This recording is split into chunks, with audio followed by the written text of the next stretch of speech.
তো আপনারা তো সবসময় সুন্দর করে সেজে গুজে করা আমার নাচের ভিডিওগুলোই দেখেন।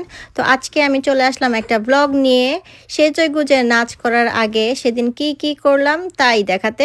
তো আজকে থাকছে একটা দাওয়াত ব্লগ। সেদিন হচ্ছে আমার বাসায় দাওয়াত ছিল, আমার বাসায় কিছু গেস্ট এসেছিল, তো তাদের জন্যই হচ্ছে কি প্রিপারেশন নিলাম তাই টুকটাক ভিডিও করে আপনাদের দেখানোর চেষ্টা করলাম। তো আপনারা তো দেখেন বরাবরই আমি অনেক দাওয়াত খাই, আপনাদেরকে বলি শেয়ার করি যে every Saturday Sunday Friday night করে আমার দাওয়াত থাকে। তো দাওয়াত খেতে যেমন পছন্দ করি সেভাবে হচ্ছে আমি দাওয়াত খাওয়াতেও পছন্দ করি। তো আমার বাসায় হচ্ছে একটু গ্যাপ দিয়ে চেষ্টা করি একটু সবাই গেট টুগেদার করতে, কারণ বিদেশের মাটিতে এইটা হচ্ছে সবচেয়ে আনন্দের একটা জিনিস যে দাওয়াত খাওয়া আর দাওয়াত দেওয়া। এই উপলক্ষে হচ্ছে সবার সাথে একটু কথা হয়, দেখা হয়, আড্ডা হয়, ভালো লাগে। আর আজকের দাওয়াতটা হচ্ছে স্পেশালি হচ্ছে বাংলাদেশ থেকে আমাদের একটা ভাইয়ার বাবা মা এসেছিল। আর ওই আঙ্কেল আন্টি আমাকে এত আদর করেছে পার্থে যেই কয়বার দেখা হয়েছে সব সময় আঙ্কেল আন্টি অনেক আদর করেছে। তো তাদের ইনভাইট করলাম কারণ তাদের বাংলাদেশে যাওয়ার সময় হয়ে গিয়েছে। তারপরে হচ্ছে পুলক ভাইয়ের বাবা মা আর কি। তারপর হচ্ছে তন্নি আপুর বোন এসেছে কানাডা থেকে। তো তারাও তো আমাদের গেস্ট, যখন বাংলাদেশ থেকে কানাডা থেকে অস্ট্রেলিয়াতে আসে তখন কিন্তু শুধু তারা তাদের ফ্যামিলির কাছে না, আমাদেরও গেস্ট হয়ে যায়। তারপরে হচ্ছে আমার ক্লোজ কিছু ফ্রেন্ড, সাথে হচ্ছে সানিয়া আপু সবসময় হচ্ছে দাওয়াতের উপরেই রাখে আমাদেরকে। তো সেদিন এরকমই কিছু আমার ক্লোজ ফ্রেন্ড 7-8টা ফ্যামিলিকে নিয়ে হচ্ছে ছোটোখাটো গেট টুগেদার আয়োজন করছিলাম, আর তারই প্রিপারেশন হচ্ছে দেখাচ্ছি। তো সেদিন সকাল উঠে যাই, সকাল উঠে যেহেতু একা হাতেই করতে হয়। আসলে সবাই বলেন আপু এনার্জি কিভাবে পাও, আসলে মাশাল্লাহ বলো, আসলে এনার্জি আছে, এনার্জি না থাকলে আসলে সম্ভব না। তো দেখা যায় আগের দিন থেকেই টুকটাক কাজ শুরু হয়ে যায়। তো সেদিন সকাল উঠে হচ্ছে রান্না বান্না শুরু করে দিই, খুব ভোরে উঠি কারণ এক হাতে যেহেতু কাজ করতে হবে। তো প্ল্যান করে রেখেছিলাম হচ্ছে টুকটাক কয়েকটা আইটেম করব। আসলে মন চায় আরও অনেক কিছু করতে, কিন্তু যেহেতু বিদেশের বাড়িতে কোনো হেল্পিং হ্যান্ড নাই, একা হাতে সব কিছু করতে হয়। তাই ইচ্ছা থাকলেও আসলে উপায় হয় না, অনেকগুলো আইটেমই হচ্ছে পরে বাদ পড়ে বা সময়ের জন্য করতে পারি না। মনে হয় যদি একটা হেল্পিং হ্যান্ড থাকতো তাহলে হচ্ছে মন মতন অনেক কিছুই করা যেত। যাক, তারপরে হচ্ছে সারিনও ঘুম থেকে উঠে যায়। তো সারিন ঘুম থেকে উঠে যাওয়ার পরে হচ্ছে মাম্মিকে হেল্প করতে আসে। তো এখানে আমি হচ্ছে তাড়াহুড়া করে একটার পর একটা 2 চুলা করেই বসিয়ে দিচ্ছিলাম, যেহেতু চুলা 2টা, আর বড় হাঁড়িগুলো বসালে হবে কি আর 2 চুলা আমি ইউজ করতে পারবো না। তাই বড় হাঁড়ির যেই রান্নাগুলো ওগুলো একটু দেরিতে করি, কারণ ওগুলো হচ্ছে একটা করে বসাতে হবে।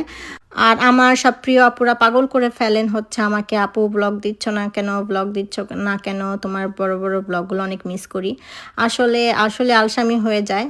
দেখা যায় আমি হচ্ছে ইদানিং হয় কি প্রমোশনাল যেই ভিডিওগুলা, যেহেতু অনেক পার্সেল আসে, অনেক পিআর আসে, তো ওইগুলো না মাথায় একটা প্রেশার থাকে যে কতগুলো ভিডিও, এক একজন ওনারের এক এক রকম রিকোয়ারমেন্ট থাকে, লাইক কেউ 5টা 10টা 15টা 20টার মতনও হচ্ছে ভিডিও চায়। তো ওই হিসাবে হচ্ছে আমাকে ওইখানে ফোকাস দিতে হয়। তো দেখা যায় এর জন্য হচ্ছে ব্লগিংয়ে একটু ফোকাসটা কম হয়ে যাচ্ছে, কিন্তু আমি ট্রাই করব, আমি ভালো একটা সলিউশন বের করেছি, যেহেতু টুকটাক ভিডিও করে রাখাই হয়। তো ফার্স্টে আমি হচ্ছে ব্লগটা আপলোড দিব, বড় ব্লগ, যেদিন প্রমোশনাল থাকে বা তার আগে পরে 2-1 দিন মিলিয়ে একটা বড় ব্লগ আপলোড দিব। তারপরে হচ্ছে আমি ওই প্রমোশনাল যেই ভিডিওগুলো থাকে গান দিয়ে বা টিকটক যেটা আপনারা বলেন, ওইগুলো হচ্ছে পরে আপলোড দিব। তো শুরুতে আমি চেষ্টা করব ওগুলো আপলোড দেওয়ার আগে একটা ব্লগ শেয়ার করতে, যে এই সপ্তাহে আমার কি কাজ আছে বা কি করব, এগুলো ছোট্টখাটো সব মিলিয়ে একটা ব্লগ শেয়ার করব। তারপরে হচ্ছে র্যান্ডম যেই ব্লগগুলো থাকে বা টিকটক ছোট শর্টস রিল ওগুলো থাকে, ছবি থাকে, ওগুলো আস্তে আপলোড দিব। তো যাই হোক, এই হচ্ছে স্যামন ফিশটা ভেজে নিলাম, আর এখানে হচ্ছে রোস্ট করব। রোস্টের জন্য হচ্ছে বসিয়ে দিলাম রোস্টটা সবাই অনেক লাইক করেছে, কম বেশি সব খাবারই সবাই অনেক লাইক করেছে।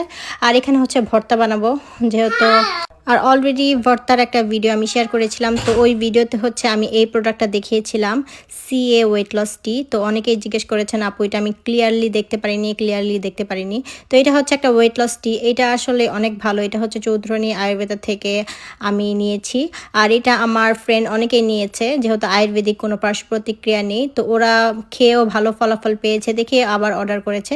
তো ফ্রেন্ডদেরকে আমি ফার্স্টে ফ্রি দিয়েছিলাম, যেহেতু আমার কাছে আসে অনেকগুলো।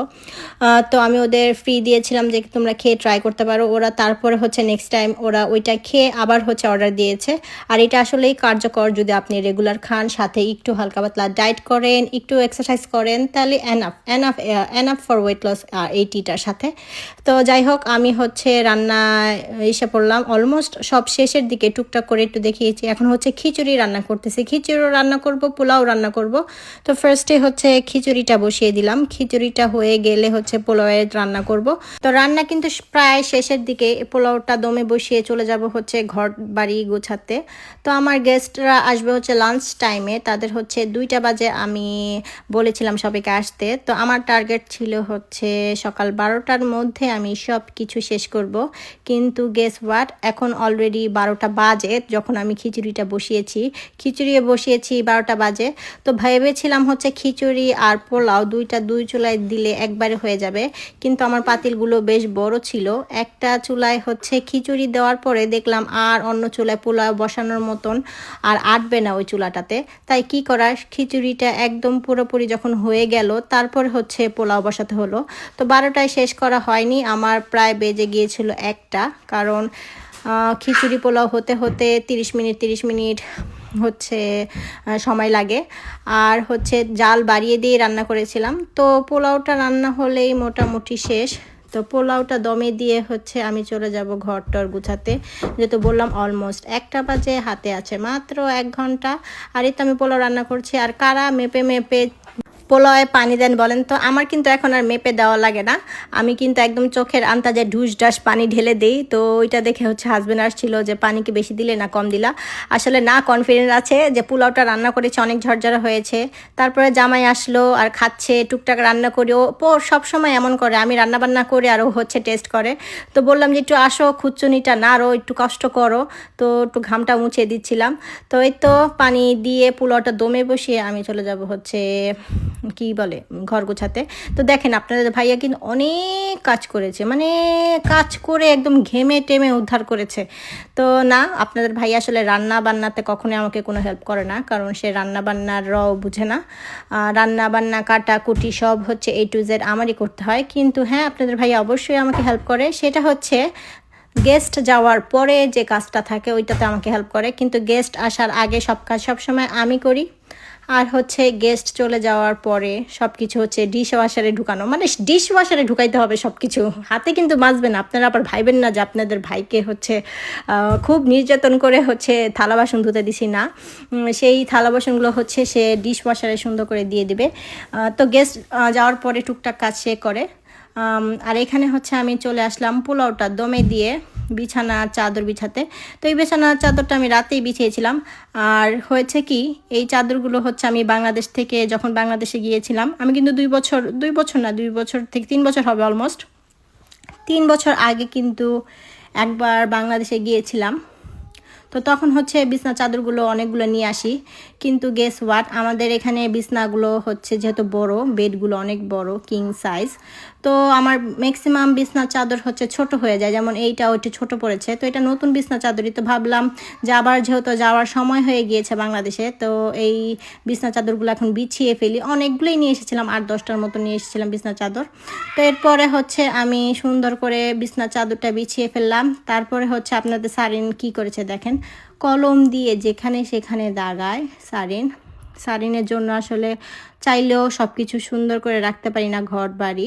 মন চায় যে হ্যাঁ, ঘরটা একদম সুন্দর করে ঝকঝকে করে রাখবো। এটা সম্ভব হতো যদি ছোট বাচ্চা কাচ্চা না থাকতো। আর যেহেতু আমার বাসাটা সব কিছু সাদা, দেখা যায় এখানে সেখানে রং টং, স্টিকার, তারপরে কলম, নেল পালিশ, লিপস্টিক যেখানে সেখানে সারিন লাগিয়ে রাখে। আসলে এখন যদি সংসার করতে যাই তাহলে দেখা যাবে সারিনকেও এইটা ধরো না ওইটা ধরো না সারাদিন শাসনের উপরে রাখতে হতো। তো আমি সারিনকে শাসন করাও কমিয়ে দিয়েছি। আমি বলেছি যা ইচ্ছা তাই তুমি করো, সংসার না হয় করলাম না 2-3 বছর, তুমি যেহেতু বাসায় সারাদিন একা একাই থাকো, তুমি করো। এই ভেবে হচ্ছে নিজে একটু শান্ত থাকি, একটু স্থির থাকি, এত বেশি হাইপার হই না সংসার করতে করতে। কারণ বাচ্চাগুলো হচ্ছে একদিন বড় হয়ে যাবে, তখন হচ্ছে যেভাবে যেটা রাখবো ওইভাবেই থাকবে। এখন একটা শোপিস বা একটা ফুলদানি কিনতেও ভয় পাই, কারণ বাসায় আনার সাথে সাথে দেখা যায় ওইটা একটা একটা করে পাপড়ি খুলে ফেলে বা খেলা করতে গিয়ে ভেঙে ফেলে। ঘরটা আসলে তেমনভাবে যে সাজিয়েছি বা সংসারের টুকটাক শখের জিনিস কিনেছি তেমন কিন্তু না, তেমন কোনো কিছুই কিনি না। কারণ ওই তো বললাম, বাচ্চা কাচ্চার সংসার যতটা হচ্ছে সাদা সিধা নর্মালভাবে একটা সংসার গুছানো যায়, আমার সংসারটা ঠিক সেরকমই।